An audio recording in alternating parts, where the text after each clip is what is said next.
Lloyd, comme possédé par un démon, se réveilla instantanément, sauvé par une force mystérieuse. Le vieux Béant fut également choqué par cette scène, il venait de presque mourir et maintenant il était de nouveau en pleine forme, sautillant comme une crevette. Lorsque Lloyd se réveilla, il avait un sourire sacré sur les lèvres. « Oh, mon argent, tant d'argent, comment pourrais-je le laisser partir ? Oh, l'argent est un immortel, un Bouddha, la force du ressort, le critère de tout, le sourire de la jeunesse, la santé de la vieillesse. » Lloyd affichait un sourire parfait et dit, « C'est ça, commencez à creuser. » Le projet immobilier Frontra a déjà garanti des fonds pour le projet de développement urbain royal. Les jours suivants, tout le monde travaillait dur. Le vieux Béant encourageait tout le monde tout en travaillant, le complexe d'appartements en nid d'abeille est déjà terminé à 70%, continuez à vous donner à fond. Après avoir entendu ces encouragements, tout le monde cria en chœur, « Hurrah !» Un immense espace était déjà prêt. Lloyd se tenait ailleurs, activant ses compétences en simulation, il tendit les mains devant lui. D'un geste, la musique se fit entendre, les enfants, regardez. Chaque maison simulée apparut une à une. Il appuya rapidement sur la première chanson, Vina House s'effondre. Des vagues de terre et de pierres frappaient les maisons. La poussière s'éleva, de la fumée envahit l'air. Mais ces maisons étaient intactes. Il leva à nouveau la main, comme pour une farce, balança un geste et déclencha une tempête. Des rafales de vent hurlant arrivèrent. Mais ces maisons restèrent toujours en parfait état. Puis, il leva la main et posa la dernière mise. Un point lumineux traversa rapidement la galaxie, effectuant un test de collision de météorites. Le système envoya un message lorsqu'il vit la comète s'écraser avec un bruit sourd. « Attendez, comment allons-nous tester cette chose ?» Un bruit sourd se fit entendre, suivi d'une explosion terrifiante. Après la fin du test, Loi se mit à rire follement en se tenant le ventre, et le système envoya un message pour insulter. « Attendez de voir ce connard. » Ravière, voyant ce visage dégoûtant, resta sans voix. Merde, il est encore devenu fou. Lloyd tourna la tête vers Ravière et dit, « Quoi ? Que se passe-t-il avec Ravière ?» Ravière répondit, « Je ne pensais pas que Lloyd deviendrait fou. » Lloyd rétorqua, « Oh, vraiment ? Je pensais que c'était Ravière qui était devenu fou. » Ravière annonça que M. Corgidus et 30 autres nains étaient arrivés. Lloyd répondit, « C'est parfait, ils sont arrivés juste à temps. La construction d'un complexe d'appartements denses dépend du processus de coulage du béton. Ce n'est pas aussi simple que de construire un mur ou un pont suspendu en mer. Ces théories ne suffisent pas à construire un complexe d'appartements denses.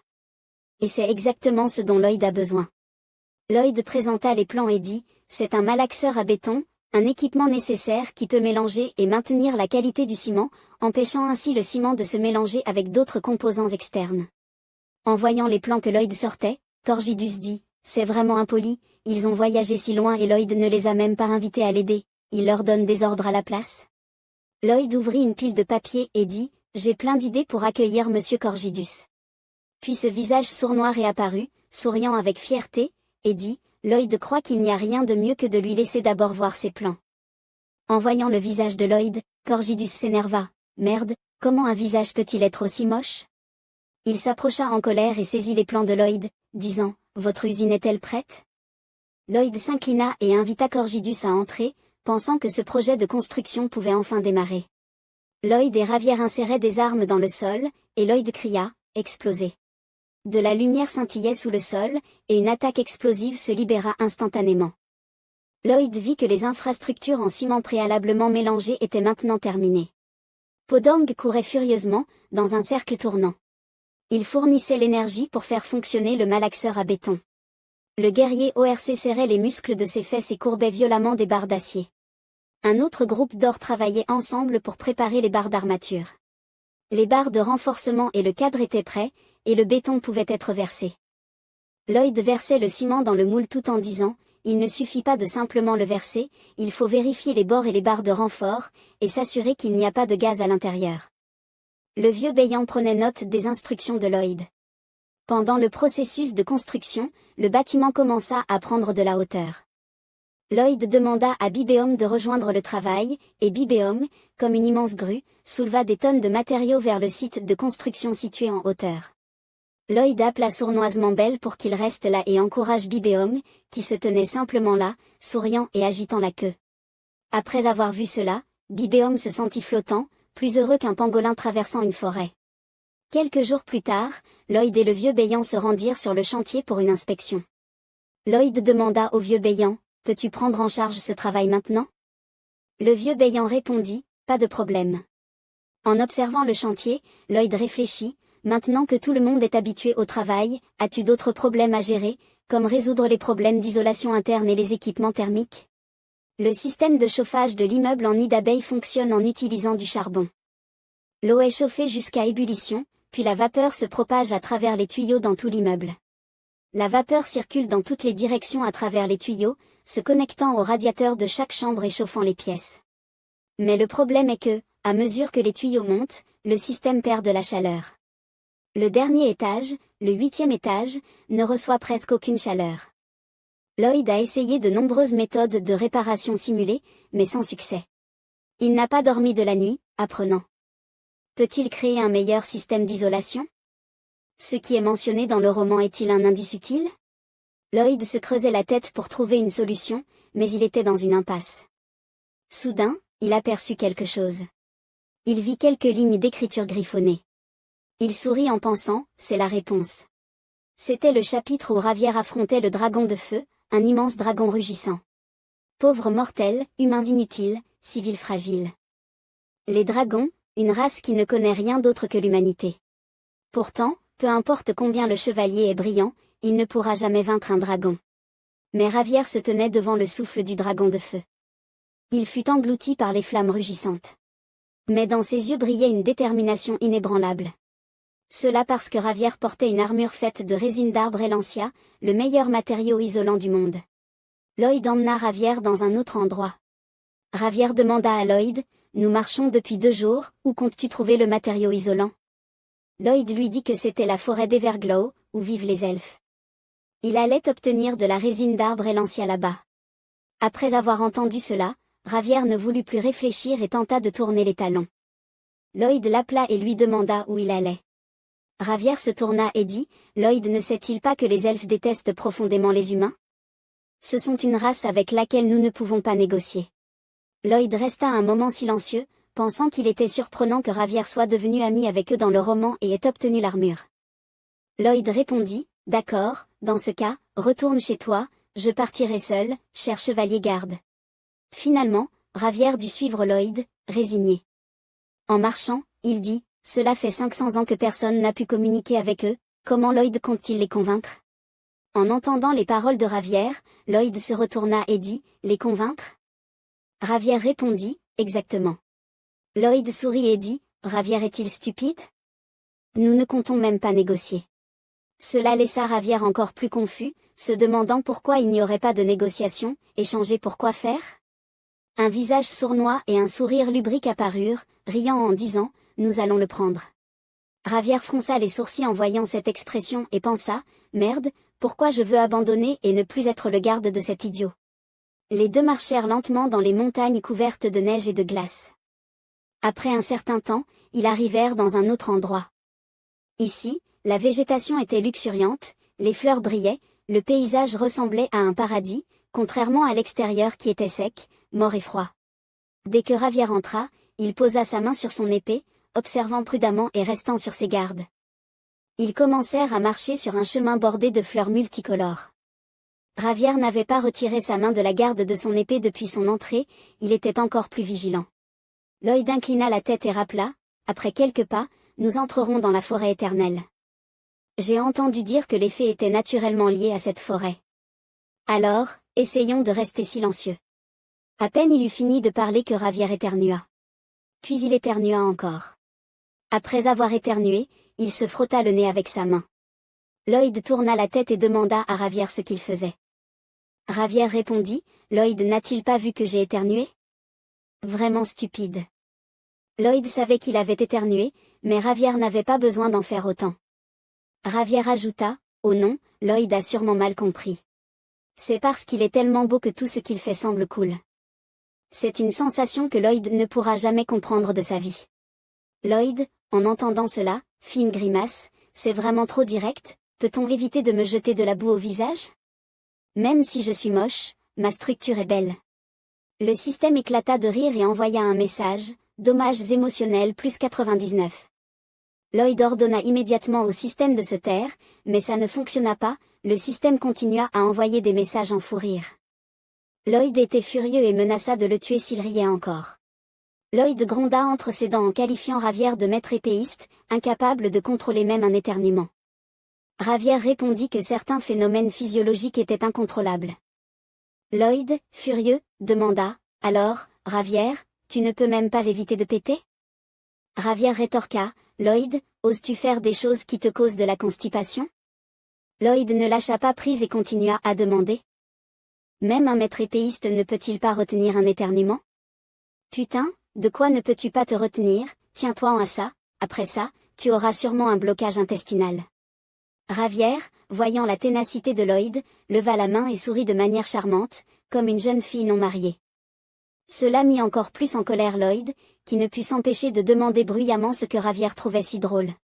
Ravière secoua la tête et répondit, « Lloyd commence à dire des bêtises, c'est parce que ton visage ne rivalise même pas avec le mien, Lloyd est vraiment trop drôle. » Lloyd, en entendant qu'on se moquait de son apparence, était tellement en colère qu'il ne put s'empêcher de grincer des dents et se précipita pour frapper Ravière.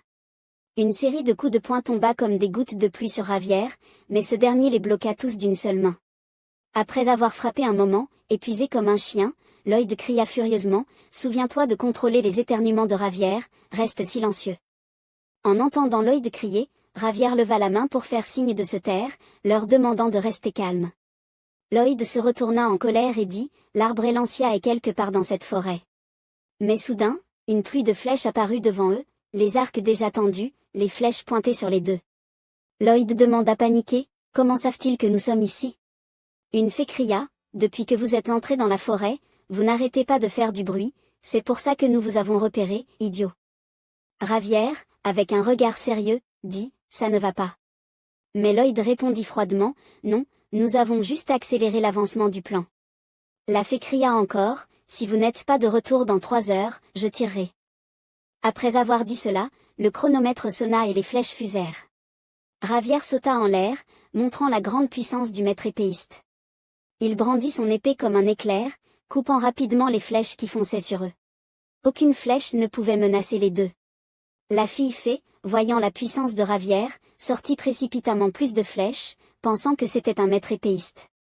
Lloyd cria fort à ce moment-là, « Séparons-nous selon notre plan, retrouvons-nous sous l'arbre élancia dans 30 minutes. » Si Ravière se perd, il doit trouver un point élevé pour envoyer un signal. Ravière demanda précipitamment, « Est-ce que Lloyd peut y arriver seul ?» Lloyd répondit, « Tant que Ravière peut distraire leur attention, il sera en sécurité. » La fille fée, voyant les deux fuir, cria, « Le mec moche tremble, poursuis ce beau garçon. » En entendant cela, Lloyd ressentit des dommages émotionnels plus 999, des larmes commencèrent à couler. « Vous bande d'idiots, je n'ai rien fait de mal à mon visage, pourquoi tout le monde est-il aussi amer en me voyant ?» Ravière courut rapidement dans une autre direction, poursuivi de près par de nombreux guerriers fées. En courant, Ravière jeta un coup d'œil à ces fées sautant sur les branches des arbres. Ces fées se déplaçaient très habilement dans les arbres, comme si elles marchaient sur le sol. Une seule feuille d'arbre pouvait servir de point d'appui. Comme point d'appui, elle pouvait en faire un tremplin. En courant, Ravière pensa que peu de gens comprenaient les fées, et la prédiction de Lloyd était encore une fois exacte. Ravière se souvint des explications simples que Lloyd lui avait données lorsqu'ils voyageaient ensemble. Les fées étaient en effet des créatures naturelles par nature, elles ne nuisaient pas aux arbres, ce qui deviendrait un avantage pour nous. Parce que nous ne pouvions pas attaquer les fées innocentes, Ravière devait courir aussi vite que possible tout en évitant leurs attaques. Dans une certaine mesure, nous pourrions aussi exploiter leurs traits de caractère. Revenons à maintenant, un guerrier fée tendait son arc, plissant les yeux, prêt à tirer. Ravière ressentit lui aussi un danger imminent. Il se colla précipitamment contre un arbre proche. La fée, voyant que tirer sur Ravière risquait de blesser l'arbre, abaissa son arc en jurant, « Putain !» Une fée se déplaça rapidement et tira une flèche, visant la tête de Ravière, heureusement il esquiva. Puis d'autres flèches fusèrent, mais Ravière ne fut pas gêné, il se pencha légèrement sur le côté et évita toutes les flèches. Ravière, voyant la situation devenir dangereuse, continua à courir tout en réfléchissant, pourquoi tirer uniquement dans 2 directions ? En courant, Ravière repensa à la direction des flèches, à droite. Puis à gauche. Mais il se rendit compte que quelque chose n'allait pas. Il faisait ça délibérément. Du côté de Lloyd, il évita et trouva un autre endroit, où se trouvait un arbre gigantesque aux couleurs vives. Il sortit une pelle et commença à travailler. Le cœur magique a été activé, le niveau d'énergie a augmenté. Pendant les 20 prochaines minutes, il ne ressentira aucune fatigue. Lloyd commença à agiter frénétiquement sa pelle pour creuser, et en peu de temps, il avait creusé un tunnel menant sous terre. Passons à la scène avec Ravière, il courait en réfléchissant, sentant que quelque chose n'allait pas, il ne voyait pas le capitaine des fées marcher devant lui. Ce n'est pas possible, elle se dirige vers Lloyd. Ravière avait maintenant quitté la forêt et se trouvait au bord d'un lac. Après avoir couru un certain temps, il se rendit compte que quelque chose n'allait pas, il n'y avait pas d'arbre ici pour bloquer leurs attaques. À ce moment-là, une grande quantité de fées bondit soudainement autour de lui, elles tendirent leurs arcs et visèrent Ravière avec précision. Une pluie de flèches arriva en plein vol. Ravière se pencha en avant et enfonça son épée dans l'eau. Un énorme jet d'eau jaillit, dispersant toutes les flèches. Ravière se tenait dans la colonne d'eau, observant froidement les alentours. Les guerriers fées commencèrent à s'inquiéter et dirent tous, « Quelle sorte de pouvoir est-ce ? Ce mortel, s'il veut nous tuer, il peut sûrement le faire facilement. » Soudain, une fée prit la parole, « Calmez-vous, si ce mortel est un maître de l'épée, nous avons aussi Mélicia. » Des yeux rouges émergeaient de la forêt, fixant Ravière intensément. Une guerrière fée, au physique impressionnant, même les participants aux compétitions mondiales de culturisme l'appelleraient « tante », elle portait un énorme arc et des flèches, avançant froidement. En la voyant, je ne pouvais m'empêcher de penser, si quelqu'un se marie avec une femme comme ça, il le mérite vraiment. Puis elle abaissa doucement son arc, faisant fissurer le sol sous l'effet de sa force. Ensuite, elle écartait les jambes et tendait l'arc. Mais ces flèches ne ressemblaient pas à des flèches, elles ressemblaient plutôt à des lances. Cet arc terrible s'appelait l'arc dragon, et ceux qui l'utilisaient étaient appelés archers-dragons. Ravière, voyant le physique de cette guerrière, se concentra immédiatement, prêt à réagir, sinon il risquait de souffrir si une erreur survenait. L'archer-dragon relâcha la corde, la flèche fusa comme un éclair. Elle frôla le sol et l'eau, creusant de profondes sillées dans l'air là où elle passait. Ravière explosa immédiatement en énergie, frappant la flèche avec son épée. Mais la puissance de la flèche était telle que Ravière eut du mal à la contrer. Ravière fut poussé par la flèche et glissa sur la surface de l'eau. Il s'efforça d'arrêter la flèche, mais sa force était trop grande, et Ravière était constamment repoussé vers l'arrière. Ravière concentra toute sa force et cria fort. Puis il balança fort son épée pour faire voler les flèches. Mais Ravière fut encore repoussé par les ondes résiduelles des flèches, il lutta pour maintenir son équilibre en réfléchissant, c'est trop puissant, quelle force énorme. Il a même repoussé mon énergie de l'épée. Si jamais il blesse une seule fée, toutes les fées se vengeront avec toute leur force, et les conséquences seront encore plus terribles que celles des ors. De ce côté, 4 fées avaient déjà levé leurs flèches, prêtes à charger la deuxième flèche pour l'archer-dragon. Ravière explosa en énergie, stressé, il était presque temps de retrouver Lloyd, mais quelques fées poursuivaient encore Lloyd, que faire ? Comment faire face à ces fées sans les tuer, comment sauver Lloyd ? Une nouvelle pluie de flèches vola de nouveau vers Ravière.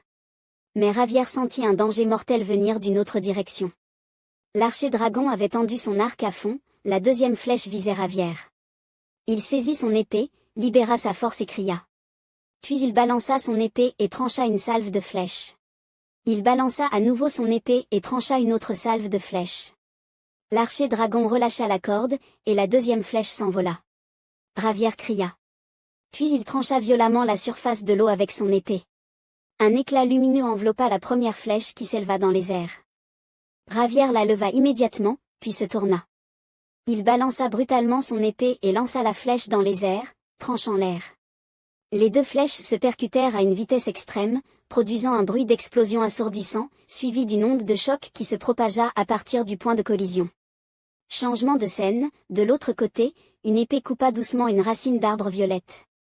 C'était Lloyd, il avait déjà récupéré un sac rempli de racines d'arbre violette. Il se tenait là, souriant et réfléchissant, d'accord, encore une racine de la même taille et ce sera parfait. Soudain, une voix retentit derrière Lloyd, arrête, cet humain maléfique. Lloyd se retourna et regarda. 3 guerriers fées apparurent devant lui, le capitaine et un autre guerrier bandant leur arc et visant Lloyd, disant, Comment oses-tu couper nos précieuses racines d'arbres?